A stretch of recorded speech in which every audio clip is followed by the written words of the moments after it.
ನಮ್ಮ ಉತ್ತರ ಕರ್ನಾಟಕ ಭಾಗದಲ್ಲಿ ಅವಲಕ್ಕಿಯೊಳಗೆ ನಾನಾ ಥರದ ಅವಲಕ್ಕಿ ಮಾಡ್ತಾರೆ ನೋಡ್ರಿ. ನಾನು ಇವತ್ತಿನ ದಿನ ಈಸಿಯಾಗಿ ಮತ್ತು ದಿಢೀರಾಗಿ ಮಾಡುವಂತಹ ಒಂದು ಅವಲಕ್ಕಿ ರೆಸಿಪಿ ತೊಗೊಂಬಂದಿನಿ. ಬೆಳಗ್ಗೆ ತಿಂಡಿಗೂ ಮಾಡ್ಕೋಬೋದು, ಸಾಯಂಕಾಲ ಈವ್ನಿಂಗು ಮಾಡ್ಕೋಬೋದು. ನಮಸ್ಕಾರ ಫ್ರೆಂಡ್ಸ್, ನಾನು ನಿಮ್ಮ ಮಧು. ಉತ್ತರ ಕರ್ನಾಟಕದ ಅಡುಗೆಗಳು ಚಾನಲ್ನ ವೀಕ್ಷಿಸುತ್ತಿರೋ ನಿಮಗೆಲ್ಲರಿಗೂ ನನ್ನ ಚಾನಲ್ಗೆ ಸ್ವಾಗತ. ಮೊದಲಿಗೆ ಒಂದು ಬೌಲ್ನಷ್ಟು ಪೇಪರ್ ಅವಲಕ್ಕಿ ಹಾಕ್ಕೊಂಡು ಅದಕ್ಕೆ ನಿಂಬೆಹಣ್ಣಿನ ರಸ ಮತ್ತು ಕೊತ್ತಂಬರಿ ಸೊಪ್ಪು ಹಾಕ್ಕೊಳ್ತೀನಿ. ಹಂಗೆ ಒಂದು ಗಡ್ಡೆಯಷ್ಟು ಉಳ್ಳಾಗಡ್ಡಿನ ಹೆಚ್ಚಿಟ್ಕೊಂಡಿದ್ದೆ, ಅದನ್ನು ಹಾಕ್ಕೊಳ್ತೀನಿ.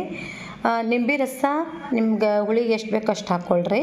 ರುಚಿಗೆ ಬೇಕಾಗುವಷ್ಟು ಉಪ್ಪು ಹಾಕ್ಕೊಂಡೇನಿ. ಅದಾದಮೇಲೆ ಒಂದು ಒಗ್ಗರಣೆ ಬಟ್ಲಿಗೆ ಎಣ್ಣೆ ಹಾಕಿ ಒಂದು 4 ಚಮಚ ಎಣ್ಣೆ ಹಾಕಿ ಜೀರಿಗೆ, ಸಾಸಿವೆ, ಕರಿಬೇವಿನ ಸೊಪ್ಪು ಮತ್ತು ಶೇಂಗಾ ಹಾಕ್ಕೊಳ್ತೀನಿ. ಒಂಚೂರು ಹಿಂಗೂ ಹಾಕ್ಕೊಳ್ಬೇಕಾಗ್ತೈತಿ. ಘಮ ಘಮ ಅಂತ ಅನಿಸುತ್ತೆ ಹಿಂಗೆ ಹಾಕೋದ್ರಿಂದ. ಹಸಿಮೆಣ್ಸಿನ್ಕಾಯಿನ ಉದ್ದುದ್ದಾಗೆ ಕಟ್ ಮಾಡಿ ಹಾಕ್ಕೊಂಡೇನಿ. ನೀವು ಬೇಕಿದ್ರೆ ಖಾರ ಪುಡಿನೂ ಹಾಕ್ಕೋಬೋದು. ಒಂದು ಸಣ್ಣ ಚಮಚದಷ್ಟು ಅರಶಿನ ಪುಡಿನ ಹಾಕ್ಕೊಳ್ತೀನಿ. ಇಷ್ಟೆಲ್ಲ ಹಾಕ್ಕೊಂಡು ಒಗ್ಗರಣೆ ಚೆಂದಾಗೆ ಮಾಡಿಕೊಂಡು ಈಗ ಈ ಅವಲಕ್ಕಿ ಮೇಲೆ ಹಾಕ್ಕೊಂಡು ಸರಿಯಾಗಿ ಮಿಕ್ಸ್ ಮಾಡ್ಕೊಳ್ರಿ. ಇದಕ್ಕೆ ಬೇಕಂದ್ರೆ ನೀವು ಸಣ್ಣಗೆ ಸೌತೆಕಾಯಿನೂ ಹೆಚ್ಚು ಹಾಕ್ಕೊಳ್ರಿ. ನಾನು ಮೇಲೆ ಒಂದು ಸ್ವಲ್ಪ ಕಾಯಿ ತುರಿ ಅಷ್ಟು ಹಾಕ್ಕೊಂಡೇನಿ.